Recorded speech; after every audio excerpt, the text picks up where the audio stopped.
A guy who used to be an assistant to a builder and architect told us this story at a party. He said, "Someone called Banna to do some house repairs, gave him the address and everything. So me, the master builder, and 2 workers grabbed our tools and went there." He explained that it wasn't easy to find the place. The neighborhood was deep in the south of the city, tucked away in a maze of streets. After a lot of searching, they finally found the house.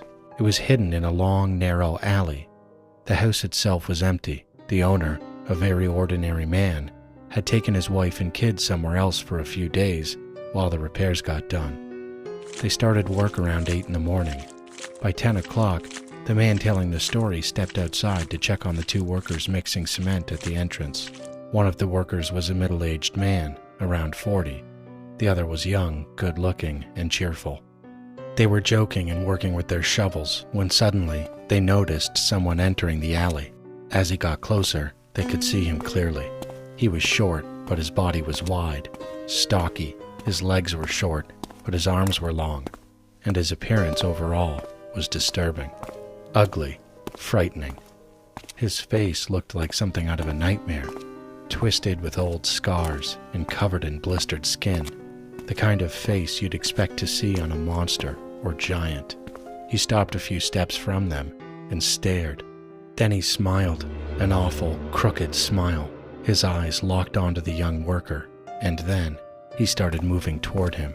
Everyone froze, but the middle-aged worker reacted first. He gripped his shovel like a spear and pointed it directly at the man. "Don't come any closer," he said. The strange man paused, but then he stepped forward again.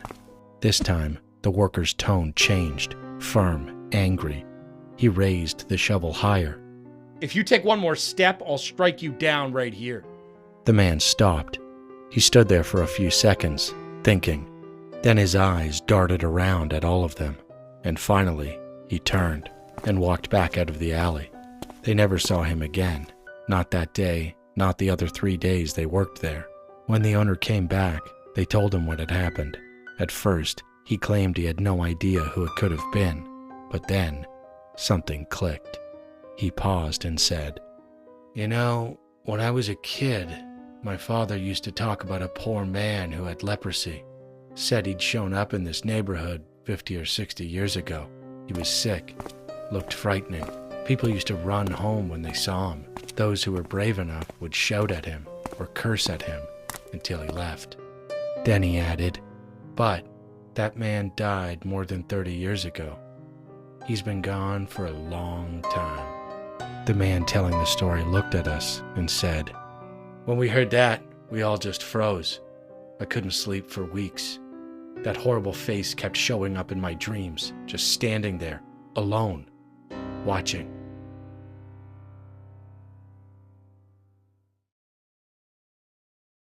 Hi, I'm Gwen and I'm 21 years old now, but the story I'm about to tell you happened when I was just 5. Back then, my family lived in a 2-story house that my parents rented.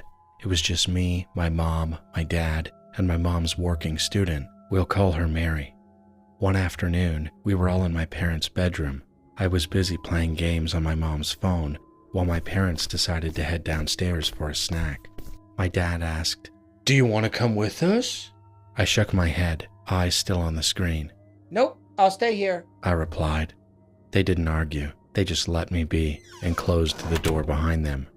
A few minutes passed. I started to feel hungry, so I decided I'd head downstairs too. But when I walked to the door and tried to open it, it wouldn't open. I checked the doorknob. It moved, so I knew it wasn't locked. But I pulled again, and still the door wouldn't budge.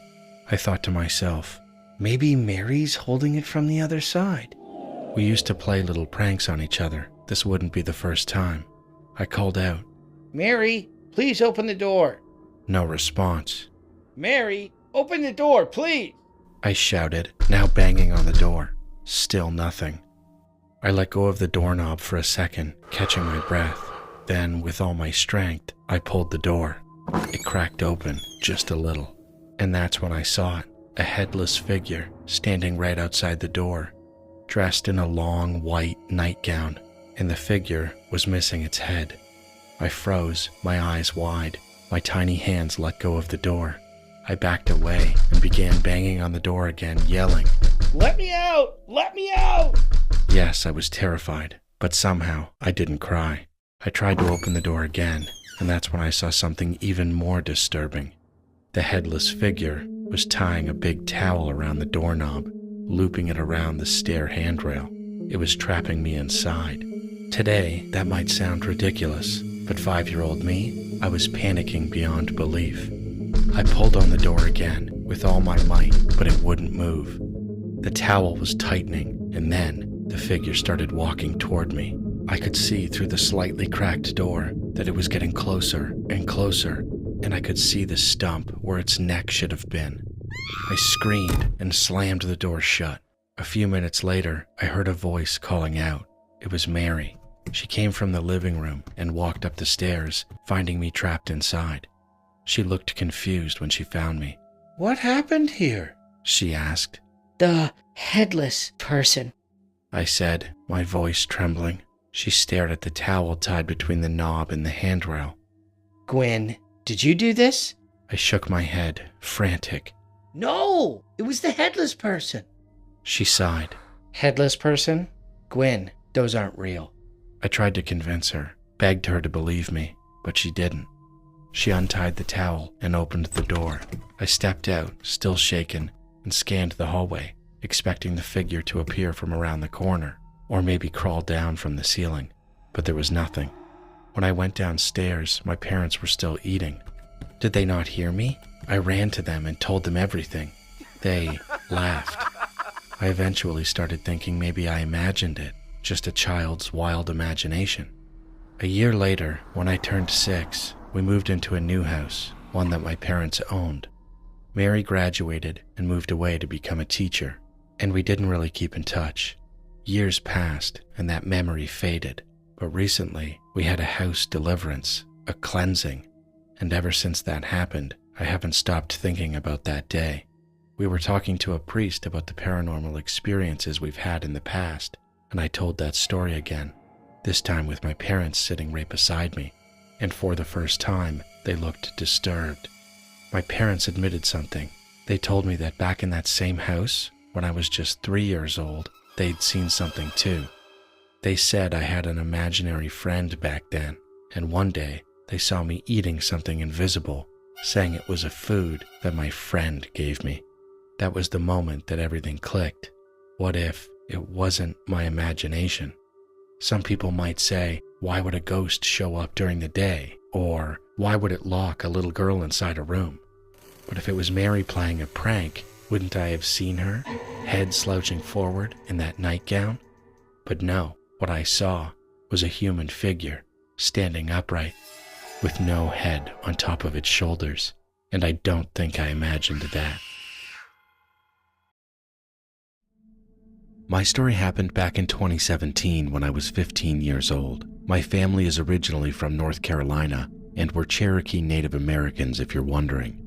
My parents raised me and my siblings to always treat other Native people with kindness and compassion. It's something they deeply believed in and something they taught us to carry with pride. This happened one summer afternoon around 4 p.m.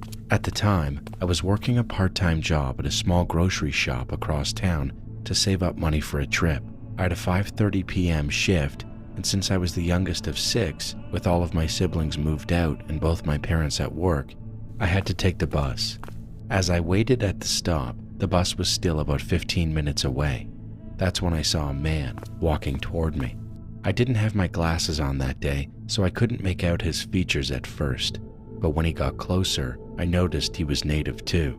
He had long, braided hair, a clean-shaven face, and was wearing a traditional Native necklace, the kind my grandfather used to wear. It actually made me smile. He looked to be in his early 20s, with deep bags around his eyes and a worried, almost paranoid expression. He kept glancing over his shoulder and nervously playing with his necklace, fidgeting. Something about him just looked uneasy. I kind of felt sorry for him, so I gave him a small wave and a polite smile. He saw it, but just nodded. After a few minutes, he turned to me and asked, "Could you lend me some money?" I instantly thought about the $35 I had in my pocket, money I planned to use later that night to hang out with my friends. So I lied. I said, "Sorry, I don't have anything on me." As soon as I said that, his face changed, not with anger, but with something like shock. Before I could even process his reaction, he looked over my shoulder. I turned around to see what he was looking at, and there was another man approaching, maybe in his 40s, wearing dirty work jeans, boots, and a black t-shirt. Something about him instantly put me on edge. I panicked. I grabbed my backpack and crossed the road, hoping they'd both just leave before the bus came. From the other side, I could hear them arguing, something about money. Then everything escalated so fast I couldn't believe what I was seeing. The man in the black shirt suddenly shoved the younger guy to the ground and screamed, I told you I'd kill you if you didn't pay me back, you bastard! Then he pulled out a gun and shot him 3 times, all in the head. My ears started ringing. I couldn't move. Some woman nearby screamed. I think she was sitting on a bench, but I barely heard her. I just ran.